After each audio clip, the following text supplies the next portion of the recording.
Here we go with another view. This is a new beer to me. I will say that Thirsty Planet, I looked up their website, trying to find some basic information, and they do have a website, but there was no real information there. It just kind of linked to their Facebook and Instagram. I was actually just a little bit disappointed because I love being able to get information about the brewery, the people making it, what's going on, especially for the fact that this, was made here in Austin. I want to be able to get information about the beer, about the people behind it. My first thought when I got this, and I've also had the Dance Pants, I'm going to buy the Dance Pants again and sample it because I was very impressed with that bottle in particular. It has been a while since I've had this one, a couple weeks, so it'll be nice to do a tasting note on it. One, when I saw this, I like drinking any beer that makes me feel like I'm on acid, and certainly the dog with blue dots all over it does that. Any reference to psychedelia is normally good. I really like Pilsners. I found over time that lighter beers, Pilsners, Kolsch, lagers, appeal to me. I like something that's crisp on occasion, very wide taste in beers. I can still have something very dark like stouts and things, but I have found a place for Pilsners and lagers in my palate.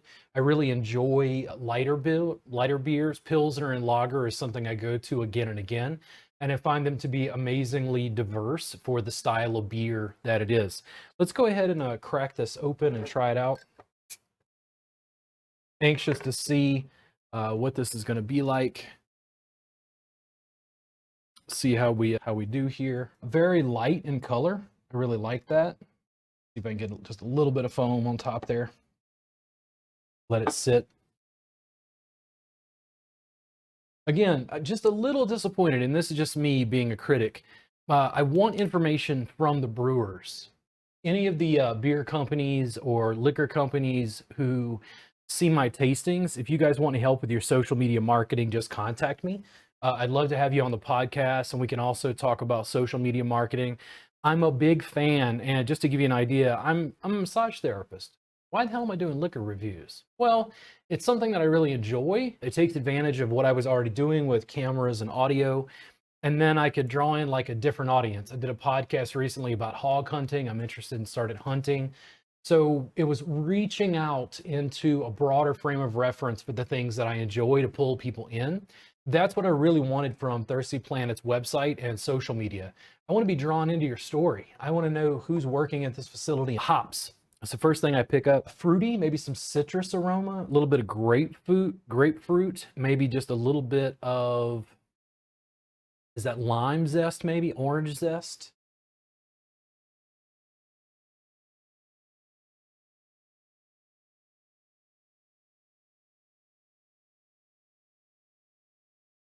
A little bit of barley, maybe just a slight note of alcohol. There are some more aromatic compounds just sort of floating around at the top. Go ahead and have a sip, see how it is.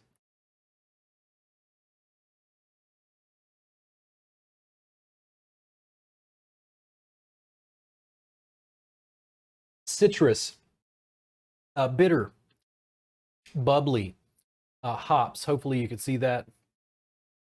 All of the fizziness there. Let me see if I can back up and show it off. All of that wonderful kind of fizzy carbonation in the beer is just absolutely great. It tickles my tongue. Really nice.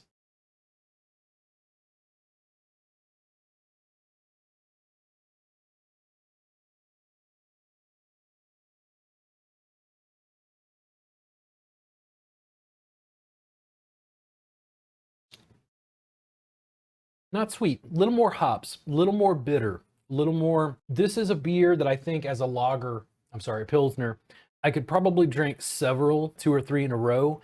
I could see pairing this with some sort of barbecue or tacos.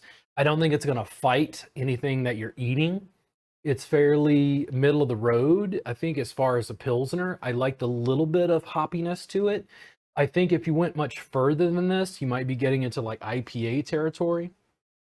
I'm not particularly fond of India Pale Ales because of the amount of hops used. It just seems like it's overhopped, a little bitter.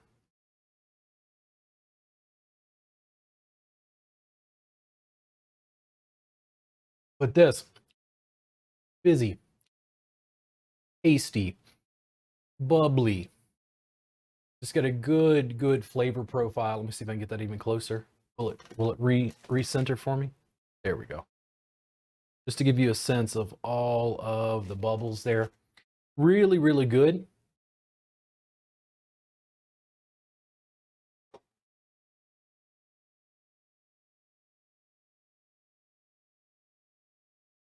Hops. It's good, but it is starting just a little bit. It's going towards that India Pale Ale. The hops it's not overwhelming, it's not overpowering. If I was going to pick a Pilsner to try to walk somebody along towards an IPA, this might be the beer that I would do it with. I like the packaging, I like the bottle, I like the presentation. I was very surprised again that there wasn't much information on their website so that I could draw information about the beer and what was going on with the people who brew it here in Austin.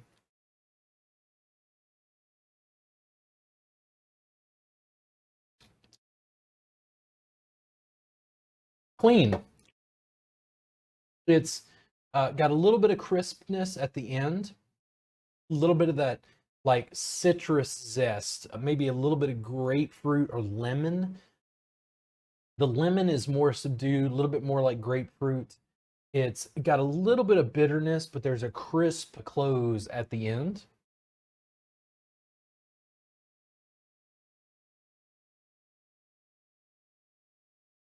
I'd have to look up the differences between Pilsners and lagers and the way that they're made.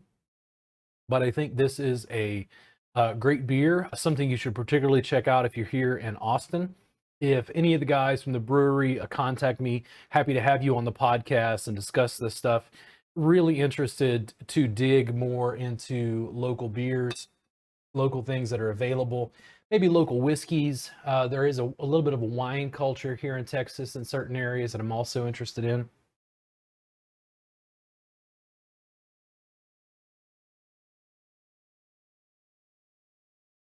So, full of bubbles, heavily carbonated, however that is done. You can see just a little bit of froth still bubbling through that pint.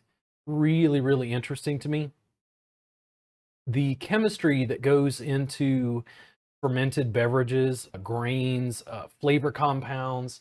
There's an excellent documentary, if you guys are interested, called Empire of Scent.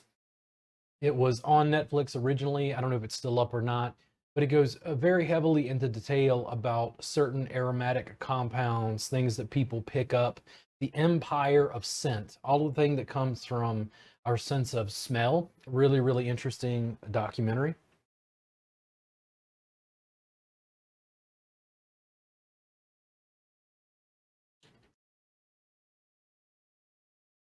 A little bit of caramel. Hey, it's actually pairs well with the Kilburn, the whiskey I had prior to this.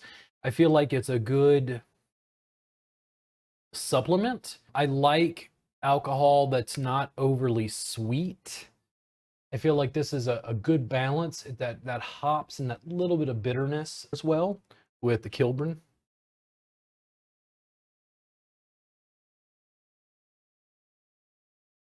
When we get to labeling laws, liquor laws and rules, that's something that's the most interesting to me because there's such a variance from state to state, jurisdiction to jurisdiction. And what's even more interesting is when you're going from country to country. I don't know about, holy moly, all the laws involved in how this stuff is handled and dealt with across country lines. But really tasty beer.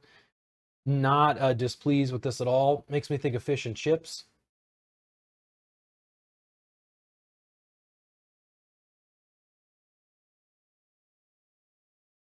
Feel like the hops, the little bit of bitterness steps up to the plate, steps up at bat.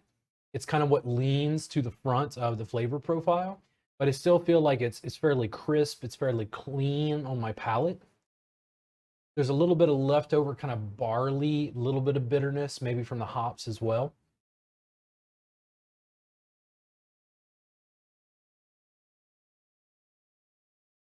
I want to say Prost, but you know, the show is called Salud.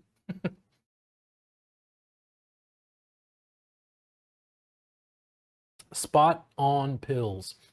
You guys go ahead and check that out. It's a good one.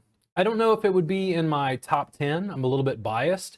I think as I taste more, my tasting notes will become a little bit more complex, a little bit more nuanced in figuring out what I like, what I don't like. Eventually, I'll even have to try an IPA, which I'm a little biased against. But solid.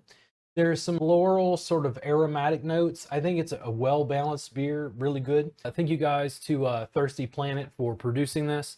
Again, if any of you are seeing this and you want to be on a podcast, do a tasting with me, I'd be happy to. You guys have a great day, and I hope you enjoy Spot on Pills from Thirsty Planet. You guys have a good one.